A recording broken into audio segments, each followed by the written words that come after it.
Sa simple pagtulong mo, mayroong buhay na naisasalba, mayroong pamilyang umaangat. The Senate is now constituted. At ito ang mismong Chinese Coast Guard na napakinggan ni PBBM. 6 na milyong balotang gagamitin Sa A to Z, kumpleto tayo.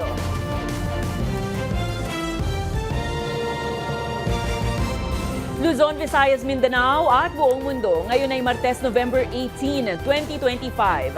Ako si Barbie Mulak at ito ang balitang A to Z. Akusasyon ni Senator Amy Marcos laban kay Pangulong Bongbong Marcos. Destabilization attempt umano, dala ng ambisyong politikal. Ayon kay Congressman Sandro Marcos. May mga tao sa Malacanang, not the President, not authorized by the President, who misrepresented him. Dalawang dating undersecretaries. Ginamit lang umano ang pangalan ni PBBM para makakulimbat ng pera sa flood control budget insertion, ayon kay Senator Panfilo Lacson.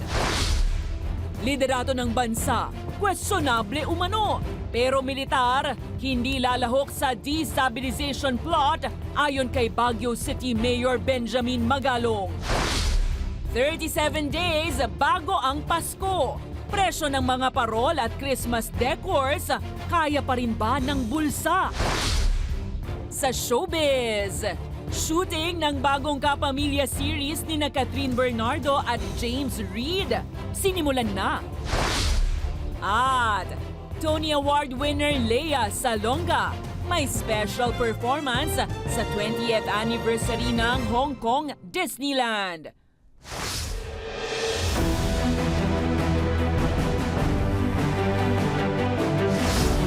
Magandang gabi. Pambungad sa ating newscast ang lumalalang awayan ng mga politiko mula sa angkan ng mga Marcos.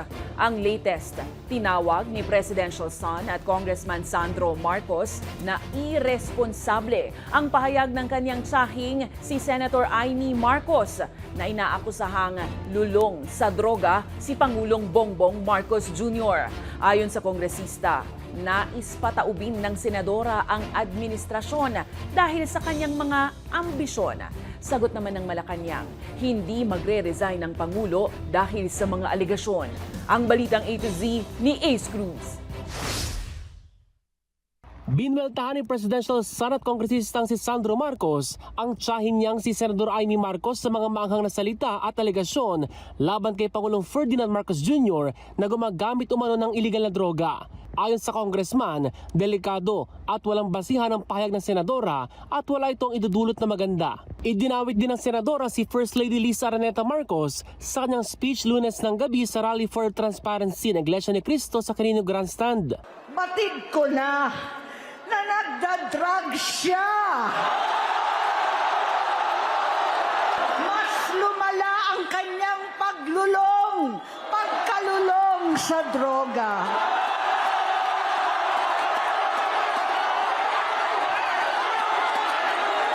Dahil parehas pala silang mag-asawa.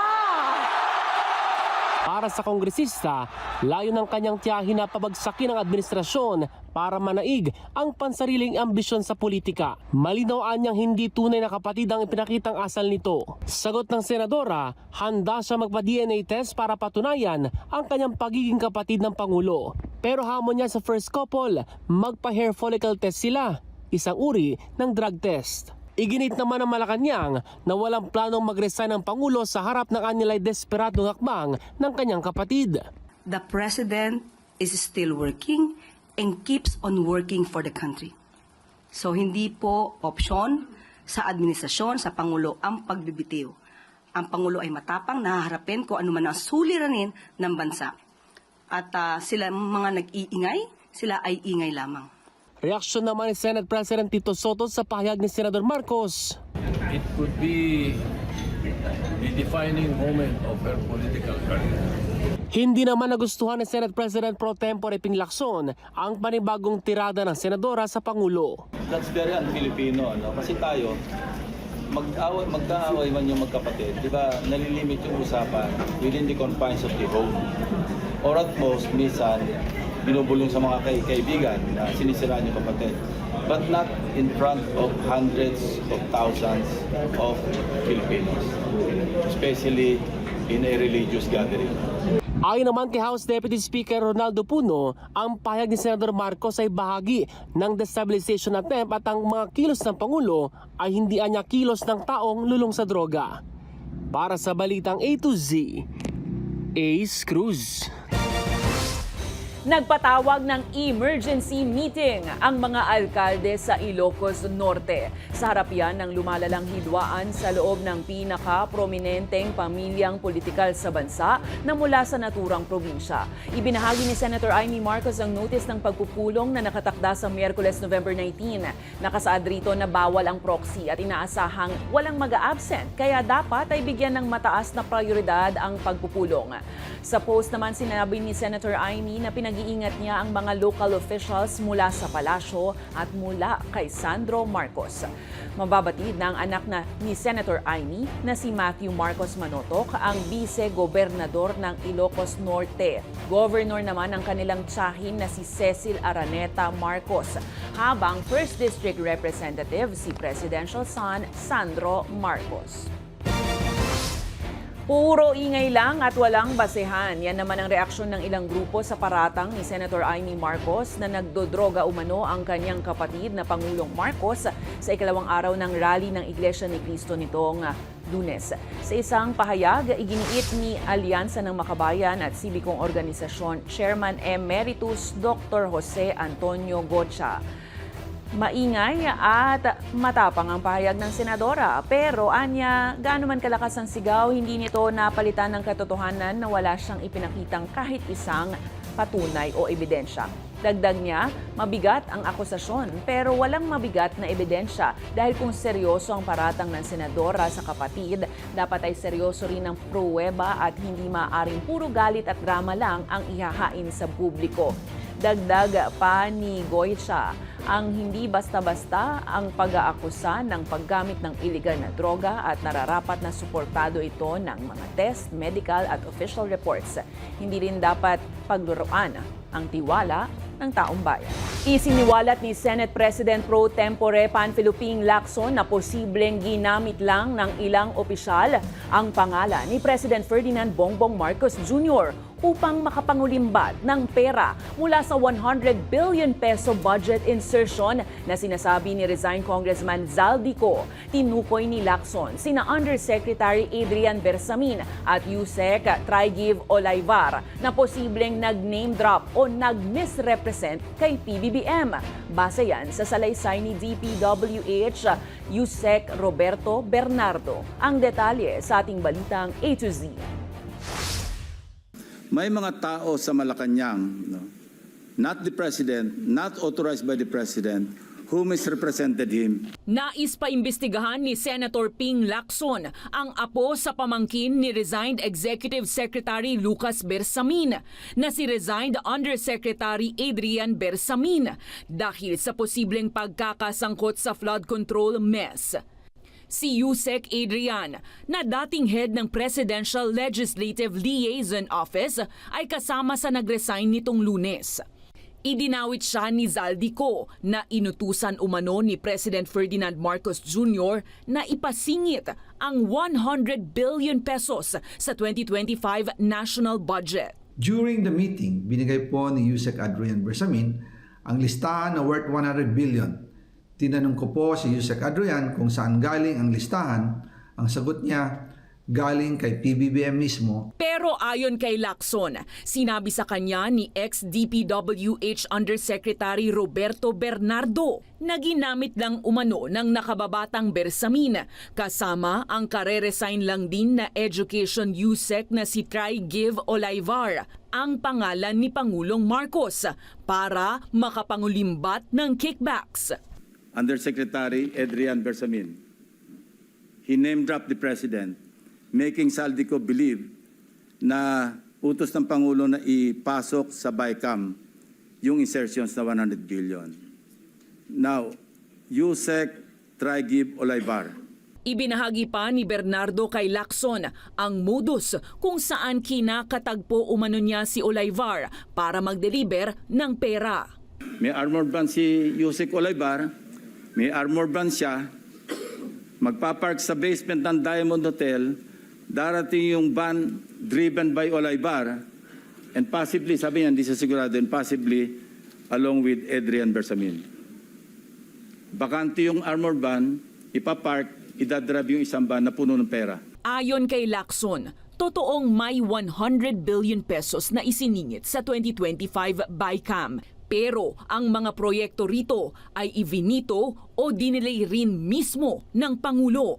I'm not defending the President, Mr. President. But in fairness to him, kung alam ni Pangulo at siya nag-utos na mag-insert ng 100 billion sa GAA, sa BICAM, bakit niya ibibito?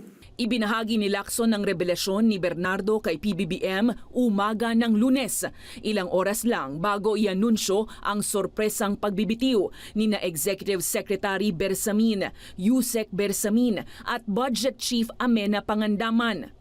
Mababatid namang nag-a-apply ngayong maging state witness si Bernardo.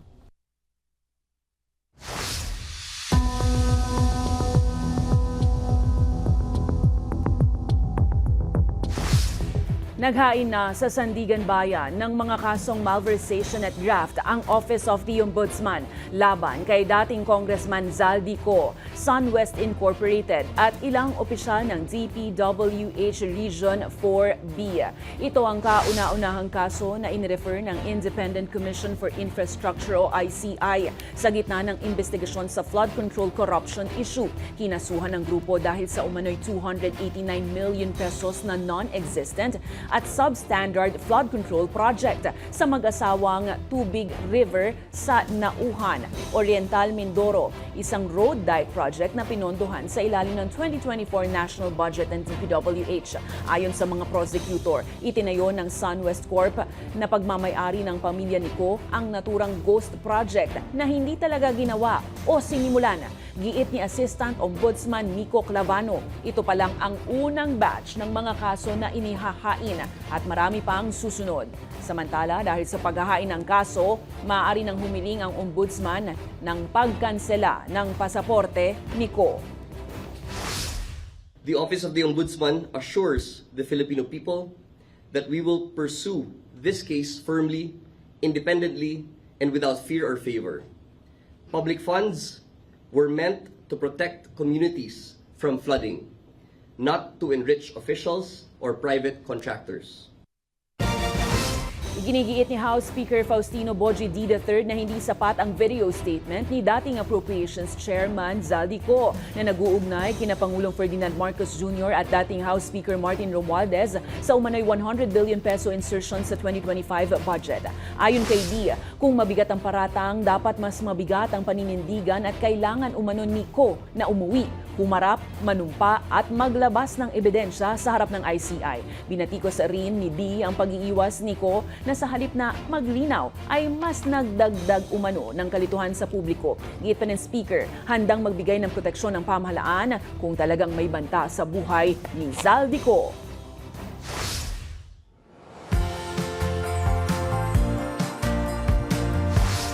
Kaliwat kanan man ang mga isyu ng bayan ngayon, tuloy-tuloy pa rin po at ang Kapaskuhan. Kaya naman kung nahihirapang pag-isipan ng dekorasyon para sa real spirit of Christmas, huwag nang magsayang ng oras at dumagsana ang mga mamimili sa dapitan sa Quezon City. Kung magkano na nga ba ang mga Christmas decors? Alamin sa Balitang A to Z ni Naomi Almojano. Pasko na naman o kay tuli ng araw, tunay ngang napakabilis ng panahon dahil kung kailan lang pinoproblema natin kung paano uubusin ng fruit salad sa ref. Ngayon naman nag-iisa-isa na tayo ng pang Noche Buena. Pero bago tayo magutom sa mga putahing ating ihahanda para mas ramdam na ramdam ang Christmas spirit, hindi pwedeng walang Christmas decorations. Gaya na lamang ng mga kumukuti-kutitap at bumubusi-busilak na mga parol at palamuti.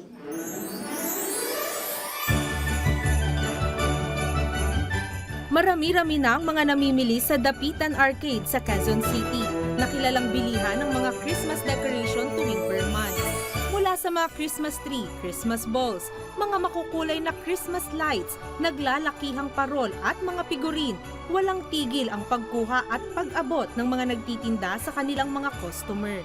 Marami ma'am, may balls, cherry, Christmas tree, garland, mga flowers po. Malas po talaga pag mga bare months po. Hanap mo ba'y Christmas balls? Naglalaro sa 100 hanggang 300 piso ang maliliit na size. Syempre, depende rin yan sa dami na gusto mo. Habang ang malalaki, 400 to 900 pesos ang presyo. Depende rin sa dami. Sa Christmas lights, naglalaro sa 150 pesos hanggang 1,500 pesos ang halaga kada haba. Ang pamosong Christmas tree, umaabot sa 3,000 piso. Ang 8 feet na umbrella type o layer ang kabit. Habang 4,500 naman hanggang 5,000 piso ang Christmas tree na isa-isang kinakabit ang sanga. Sa bulaklak, 150 pesos ang isang piraso, habang 500 pesos naman ang isang dosena. Pagdating naman sa mga parol, meron tayong mga portable na tagwa 1,000, 1,300, 1,500. Depende kasi yan sa mga lights na inilalagay. Pag gantong katulad na ito fabricated, ano na yan, halos 3D na yung mga yan. payo naman sa customer para hindi masayang ang pera at magamit pa ng matagal. Napapalitan naman bawat part yun. Pare, hindi na siya gumagana. May mga controller na pinapalitan doon. Si Rolando tumungo pa sa Dapitan mula Novaliches para sa dekorasyon ng kanyang opisina. Aniya, ang 80,000 pesos budget mukhang kukulangin pa. So far, medyo mahal siya mula dun sa expected namin na price. Pero nadi-discount na naman siya kasi maramihan naman yung pagbili namin.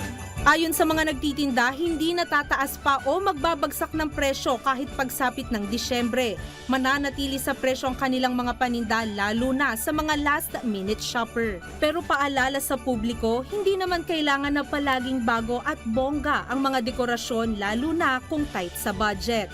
Dahil mas mahalaga na maipagdiwang ang pagpapasalamat at pag-alala sa pagsilang ng Panginoong Hesukristo. Para sa Balitang A to Z, Naomi Almojano.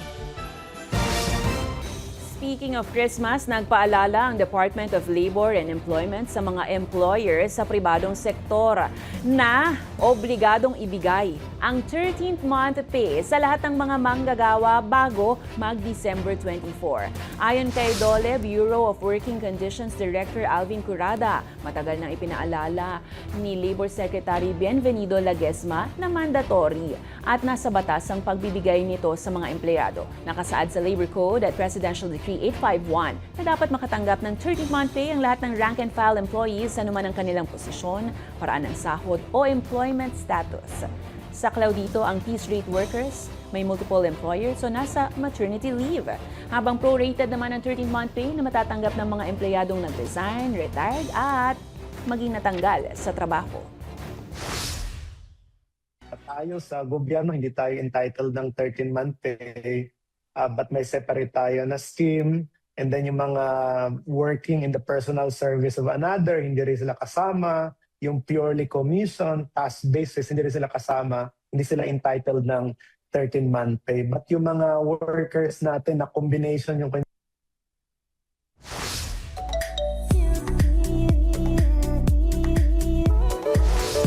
The Sea is Calling. Inilabas na nga ng Walt Disney Studios ang official teaser para sa upcoming first ever live-action adaptation ng pelikulang Moana. Sa 1 minutong pasilip, makikita ang mas exciting na adventures at eksena sa Motunui, ang home island ni Moana na tsaka abangan ng fans. Nakatakdang ipalabas sa sinehan na ang Moana live-action film sa July 10, 2026. Susunod, sa harap ng issue sa pamahalaan, militar, hindi lalahok sa destabilization plot ayon kay Baguio City Mayor Benjamin Magalong. At mga sungay ng White Rhino nasabat sa Singapore. Abangan ang kumpletong ulat sa pagbabalik ng Balitang A to Z.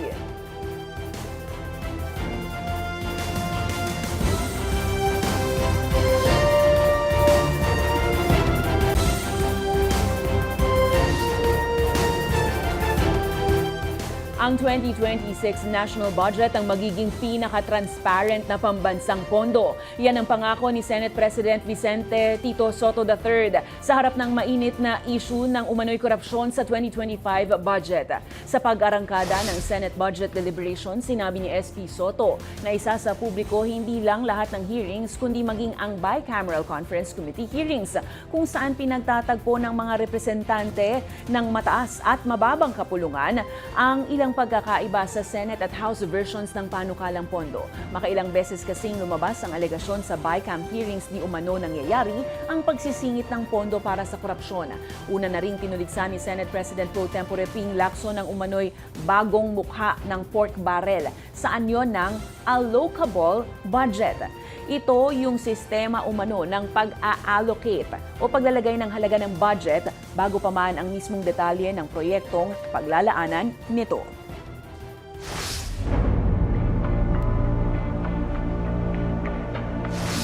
Naniniwala si Baguio City Mayor Benjamin Magalong na questionable ang liderato ng bansa at malakwakan ang pagkadismaya ng publiko bunsod ng corruption scandal. Pero sa ginanap na Good Governance Summit sa Camp Aguinaldo, naninindigan si Magalong na hindi makikiisa ang militar sa anumang destabilization plot. Ang balitang A to Z ni Kim Salinas. Matapos ang anti-corruption rally ng Iglesia ni Cristo na sinabayan pa Nagdadrag siya! ng mga akusasyon ni Senador Amy Marcos laban sa kanyang kapatid na si Pangulong Bongbong Marcos. May mensahe si Baguio City Mayor Benjamin Magalong laban sa umano'y mga planong destabilisasyon laban sa administrasyon. I don't think the military will get themselves involved. Kasi highly professional na yung ating military. Ganun na rin yung ating kapulisan. Noong Setyembre, nagbitaw si Magalong bilang Special Advisor sa Independent Commission na nag-iimbestiga sa flood control anomalies dahil nawala na aniya ng saysay ang kanyang papel sa naturang panel. Bagamat naniniwala siyang walang destabilization plot sa hanay ng militar at pulisya, malinaw aniya ang pagkadismaya ng publiko. Isang dating police officer, dating nang nasangkot si Magalong sa coup attempt, kasama ang yumaong Military General Danilo Lim noong administrasyon ni dating Pangulong Gloria Arroyo. One is, yun nga, talagang well-established na questionable yung leadership. Second is, nag-deteriorate yung peace and order. Third is, talagang bumagsak na yung ating economy. Fourth, talagang there is widespread disapproval. Ngayon pa lamang aniya, nakatuon na ang mga politiko sa eleksyon sa 2028. And 2028, the same corrupt people will be voted. Ay, doon na tayo, yun ang pinakamasakit sa lahat. Ibig sabihin yan, hindi na tayo natuto, hindi na tayo nagising. Dumalo rin sa Good Governance Conference sa Camp Aguinaldo si Quezon City Vice Mayor Gian Soto. Honestly, nakakalungkot po yung nangyayari sa bansa natin na yung mga leaders hindi nagkakasundo, tapos may mga balita ng pang-aabuso ng posisyon. As public servants, our loyalty is dapat anchored to the people. May mensahe rin ng chairman ng Fellowship of Christian in Government. As public servants who profess faith in God, we are called to lead with righteousness, humility, and compassion, to serve with integrity, guided not only by competence, but by conscience. Layunin ng naturang conference na itaguyod ang malinis na pamamahala sa lahat ng public officials ng bansa. Para sa Balitang A to Z, Kim Salinas.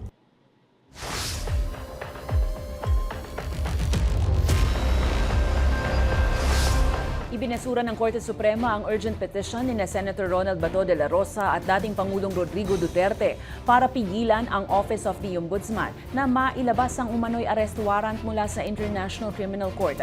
Matatanda ang sinabi ni Ombudsman Jesus Crispin Remulla na may inalabas na umano na warrant ang ICC laban kay de la Rosa kaugnay ng kasong Crimes Against Humanity dahil sa pagpapatupad ng war on drugs ng Administrasyong Duterte. Samantala, inutusan ng Korte Suprema ang mga respondent na opisyal ng pamahalaan na magkomento sa hiling ni De La Rosa para naman sa hiling na temporary restraining order laban sa umano'y warrant of arrest.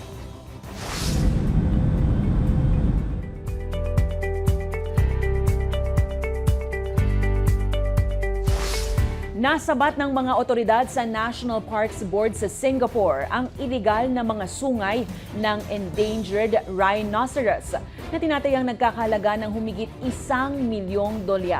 Nadiskubre ng NParks at SATS Air Cargo ang nasa 20 sungay ng white rhino mula South Africa na may bigat na halos 36 kilograms matapos magsumbong ang isang staff dahil sa masangsang na amoy at kahina-hinalang laman ng kargamento na nakasaad pa bilang furniture fittings.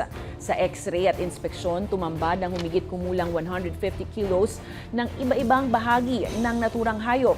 Ito na ang pinakamalaking na italang pagkakasabat ng sungay ng rhino sa bansa, higit pa sa halos 35 kilos na nasabat taong 2022. Mahigpit na ipinagbabawal sa buong mundo ang international trade ng sungay ng white rhino, lalo't nanganganib na itong maubos at mawala.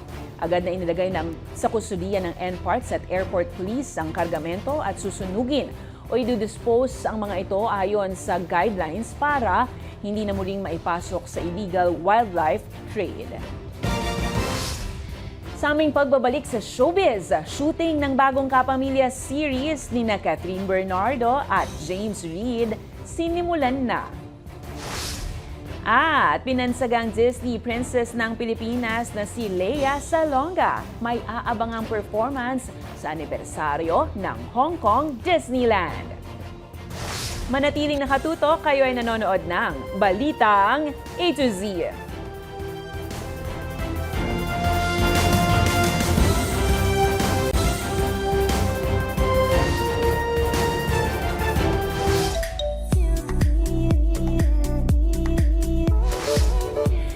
Reid on set. Opisyal na ngang sinimulan ni Catherine Bernardo at James Reid ang filming para sa kanilang first ever TV series na Someone Someday. At Disney legend at Tony Award winner Lea Salonga may special performance sa nalalapit na 20th anniversary ng Hong Kong Disneyland. Ang exciting chika sa Balitang A to Z Showbiz ni Lane Garcia. Catherine, rolling! Finally, nagsimula ng umikot ang camera para sa nilulutong most awaited upcoming primetime TV series na Someone Someday. Ang naturang serye, pagbibidahan ni box office queen at multi-awarded actress Catherine Bernardo at actor-singer na si James Reid. Sa Instagram, ibinahagi mismo ng Dreamscape Entertainment ang ilang kuha mula sa first taping day ng inaabangang TV series. May kalakip na caption rin itong "And we're rolling." First taping day of Catherine Bernardo, James Reid, and the cast of #Someone Someday with Direk Chad Vidanes. Ito ang kauna-unahang proyekto na pagsasamahan ni Catherine at James, kaya naman siguradong mataas ang excitement ng fans. Kasama rin sa cast ang ilang pinakamahuhusay na aktor ng henerasyon na sina Maha Salvador, Dimples Romana at Macoy De Leon na magbibigay diin, kulay sa kwento at emosyon ng serye. Inaabangan naman ng madlang people ang mga susunod pang update tungkol sa proyekto, kabilang na ang official trailer at release date. The OG Disney Princess is back! Magkakaroon ng special performance si Tony Award winner Lea Salonga sa Hong Kong Disneyland bilang bahagi ng 20th anniversary celebration nito sa susunod na taon. Sa video na in-upload ng Lifestyle Asia Hong Kong sa kanilang social media, nagpahayag ng excitement ang Pinay Broadway icon patungkol sa kanyang ipe-perform na classic songs mula sa iconic films na Aladdin at Mulan. Hello Hong Kong, it's Lea Salonga here and I am happy to announce that I will be performing at Hong Kong Disneyland on January 10th.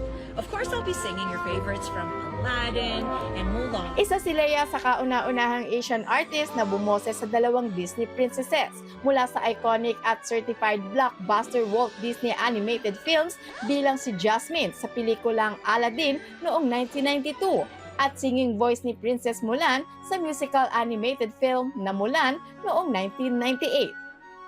Para sa Balitang A to Z Showbiz, Lane Garcia.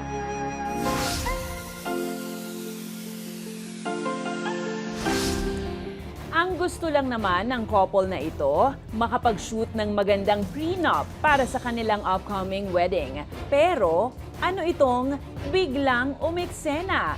Panoorin ang nakaka-GV na video.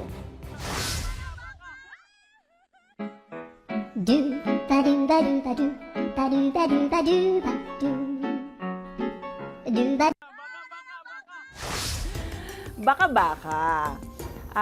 Kung kayo ay may kwentong kakaiba, mga kwento ng pag-ibig o storya ng inspirasyon at pag-asa, maaari nyo itong ibahagi. Sumali sa ating Facebook group na Balitang A to Z. Panoorin ang replay ng ating programa at sundan ang ating social media pages. Hanapin ang Balitang A to Z. Ang ating pabaong quote of the night ngayong Martes ay mula sa American novelist na si Mario Puzo.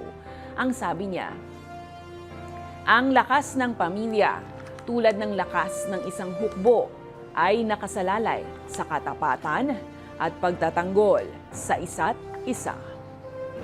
At yan ang mga balita at impormasyon, mga kwentong may dalang inspirasyon na tinutukan ng Balitang A to Z. Isang buwan at isang linggo na lang po, Pasko na. Bago pa maubusan ng araw, ihabol ng pagtatayo ng Christmas tree sa bahay. Mayroon na lang tayong 37 days bago ang masayang pagdiriwang. Ako si Barbie Mulak, maging maalam, makialam. Magandang gabi sa iyo, Pilipinas.